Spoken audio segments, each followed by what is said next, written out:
Ano po ba sa atin today? Ano po No, bang kasi papakonsulta? seaman po ako. Ngayon na-repatriation ako dahil sa cervical, yung nagkaroon ng pananakit, pangangalay tsaka Sa pangingimay arms, sa no? arms ko. Na-MRI ako sa Mexico. Mm. Ngayon, nagkaroon ang naging resulta dito. Pero ito Ah, dito na 'to kasi nagpa-second MRI ako, spondylosis. So, dito typical sa naman to. Kasi nagkakaroon ng compression sa spine eh. So, nagkakaroon talaga ng ganito. No? Nag-second Kasi, opinion lang po ako do'n kasi sabi nung doktor ko do'n sa dito sa aming agent po namin na clinic, ano daw, mas magandang ipa-opera ko na daw para hindi eh. kasi Hindi ka, hindi ka candidate for operation. mm, Kasi ang typical candidate for operation is yung naka-wheelchair na o talaga nakaratay na sa kama. Somebody mm. like you na middle age, tas nakakagalaw pa naman, hindi ka candidate for operation. Sisirain nun ang buhay mo. Sisirain nun ang buhay mo. Oo, kasi sabi ng doktor, ano daw, 'pag nangangalay pa 'yan kasi naka-third set na ako ng therapy. Hindi, kasi yung therapy naman ginawa sa'yo, bullshit naman eh. Ano ba yung Oo, ginawa sa'yo? Hot compress, kuryente, exercise, mga machine. Hindi ka mm, talaga gagaling dun. Hindi ka talaga gagaling dun. I do feel na based sa nakikita ko ngayon, sa physical, pa lang, presentation pa lang, hindi ka candidate for surgery. And, mm. and pag ni-risk mo yung surgery na yan, yung chances na ma-paralyze ka, ang laki ng pagbabago sa buhay mo nun. For the worse, no? Not for the better. Ang opinyon niyo po ba do'n sa gagawin sa akin surgery just in case po? Kasi sabi ng therapist, "Itanong mo kung anong klaseng surgery." Mm. Ako ayoko talaga. Mm. Anong klaseng surgery? Baka raw ano lang 'yan, lilinisin lang. Ano po ba, That's, lalagyan ng tornilyo? yeah, we don't know, no? The fact na papasok sila, it's invasive already. Saka ano yung chance na ma-paralyze ka? Malaki. Malaki. Pagpalagay natin 20%. Ang laki nun, men. Example, Mm, merong isang jar ng cherry ball. mm, Merong 100 cherry ball doon. mm. Pag dumukbuang ka, 20 doon may lason. Pag nahawakan niya, tumama lang sa tip ng daliri mo, tumama lang sa balat mo, patay ka. Guaranteed. Dudukwang ka pa ba, knowing na hindi mo naman kailangan kumain ng cherry ball? Hindi mo Mm. na gagawin, di ba? Opo, Ganon din kasi sa surgery. Knowing na hindi naman natin kailangan magpa-surgery, ba't pa natin itatry? Gets mo? mm, So, yung ina-advise nila sa'yo, to me, that's suicide. mm. Gusto nila baguhin ang buhay mo and not for the better, for the worse. Kasi para po sa'kin ang hirap po magdesisyon dahil Hmm. 'pag hindi ako pumayag for Surgery. therapy, rejected ako sa na hindi ako maayon dun kasi sagot ako ng company Hmm. na pinapa-treat nila ako. So, Hmm. bale magiging ang assessment nila sa akin, yung grading nila sa akin, rejected yung pagpapagamot ko sa kanila. Kasi yun ang ina-advice ng doktor sa akin. Kaya ang hirap sa'kin magdesisyon. Although ayoko naman talagang pakialaman yung leg ko, ayoko naman Hmm. talaga dok, eh.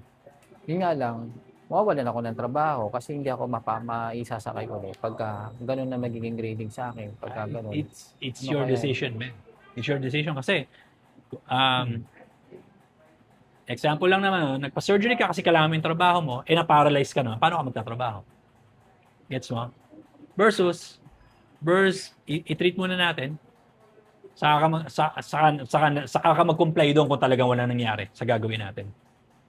Gets mo? mm. Kasi, hindi na, ano yan eh, to me, that's hostage eh. Hostage situation eh. Ang hirap nga po, eh. Di ba? Parang ngayon naman pagka di ako sabi ang advice naman sa'kin nung mga kasi doon sa mga doon regarding sa mga legal advice pagdating sa OFW, tatanungin ko yung doktor kung kung 100% ba after recovery, sigurado ba siya hindi ako Yeah, may ma-paralyze, guarantee ba?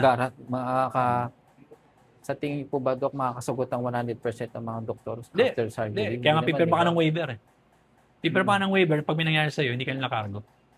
ayun lang Ayun nga kaya eh. Kaya ngayon yung sinasabi ko eh, hindi ka candidate for surgery kung mga ngalay-ngalay lang, ganyan-ganyan lang. That's not a warrant for you to do surgery. That's not a good findings para lang magpa-surgery ka.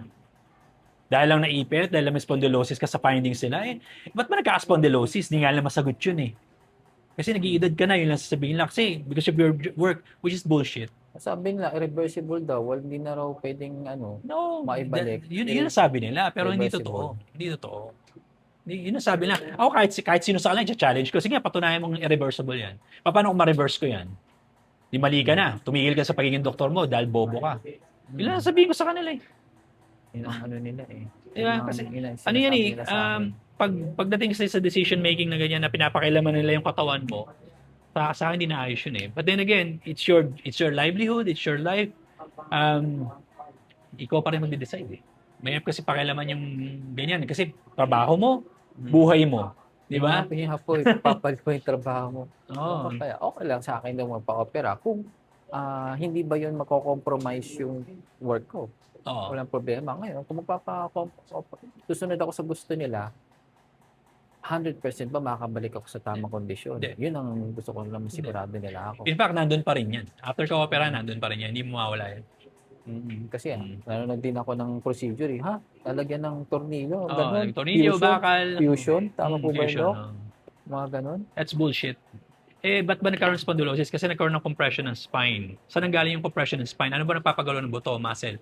Pag nag-contract ang muscle, tumigas ang muscle, nagko-compress siya sa spine, magkakaroon ng spondylosis. Yung picture ng MRI, picture lang yun. Walang physics eh. Walang motion na nangyayari kasi picture lang yun eh. So, hindi nila alam ba't ba nagko-compress yung spine. Hindi nga kayang sagutin ng mga surgeon yun eh. Kahit sinong ortho, tanongin mo, ba't nagkaroon ng spondylosis? Ba't ako nagkaroon ng ganito? Hindi nila kayang sagutin yan. Maring sa matatabang tao, sabihin na kasi tumaba ka. Sabihin na kasi dahil sa trabaho mo. Wala na kasi nag-old age ka na, nag-edad ka na. Naiinis nga sila pag tinatanong. Di ba? Kasi hindi nila kayang sagutin. Basta gusto lang nila, gusto ko lang maoperahan ka na. Ba't ba nagtanong ka ng tanong? Yun yung ano sitwasyon. Every mo, ang mga pasyente, almost 30 plus, kailangan nilang makota yung matapos nila yun. Kaya nila Kaya nga they don't have the time to look at you. They don't even look at you as a person. They just look at you as a number. Another patient, another surgery. Which is not good. And based din sa usapan natin, you could make your own decision. Kasi pagdating sa bagay na trabaho, buhay, only you could decide on that. Pero right now, I do feel hindi ka candidate for surgery and I do feel that's very risky. At kung magbago ang buhay mo for the worse, kapag natsambahan ka na, di ba? I mean, buti sana kung walang mangyari. Na surgery ka, walang nangyari, pero ba't paano pa surgery kung wala pala mangyayari, di ba? What's the point? So yun yung yun yung situation natin ngayon. Oo ba, may mga madali silang okay lang sa ibang katawan, sa ibang organ. Pero yung sa leeg, parang yata nakakatakot para sa... Hindi pwedeng ibase lang yung decision sa buhay dahil lang sa MRI. That's not right. Just because nagpa-therapy ka na, nag-fail yung therapy mo kasi nga, bullshit yung therapy ginawa sa'yo. Hot compress, kuryente, exercise, traction, bullshit lahat eh. We call that the Happy Meal combo, dekahon. Kahit sino pumasok yun ang gagawin nila. And ano naman yan, part naman ng sindikato yan. Medical sindikato, ganyan naman gumalaw talaga eh. Dahil nga sila nagbabayad, padadaanin ka talaga nila sa medical sindikato. Hanggang sa dumating sa point na, sige na, pa-surgery ka na. Tapos pagka may mangyari sa'yo, di parang kang upos ng sigarilyo, nagtatapo na lang. Wala ka na pala silbi sa amin, di out ka na. Diba? Which is crazy, di ba? I do feel na you could find siguro ibang work o ibang company to work for. Mas mapagaling natin to na hindi nakikita yung history na yan. Di ba? Siguro yun ang solusyon doon. Kung mapagalingin natin to, kung talagang tinanggal ka nila dahil hindi ka nagpa-surgery, hanap ka ibang company na pwede pagtrabuhan. I mean, easier said than done. Kaya lang, anong choice mo? Anong options, di ba? Yun.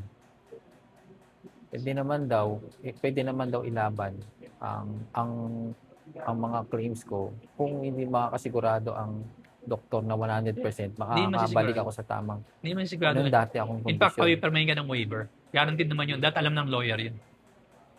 Papermahin ka ng waiver na pag may nangyari sa'yo, hindi ka nila cargo. So ngayon, gagawin natin, trial session muna natin. Tingnan natin kung magbabago. Pagka nagbago, din ebidensya natin yun na kaya ka natin pagalingin. Kasi una pa nga lang, nagbago na. Di ba? Ang judgment day na ako sa Monday. Tatanungin na ako ng doktor kung may nararamdaman ka pa, opera na natin yan. Okay? It's up to you. It's up to you, man. Kasi masyadong maliit yung time frame mo para pagalingin ka namin. So, ikaw mag-decide. Kaya kung tutuloy ka, ito magiging program mo, twice a week for the next 10 to 20 sessions. Start muna tayo ng 10. Tapos Saturday, Sunday lang naman kami nandito. Tapos, if ever you opted for this, ito yung magiging program. Twice a week lang ba? Twice a week. Twice a Sabado, week. Linggo. Mm.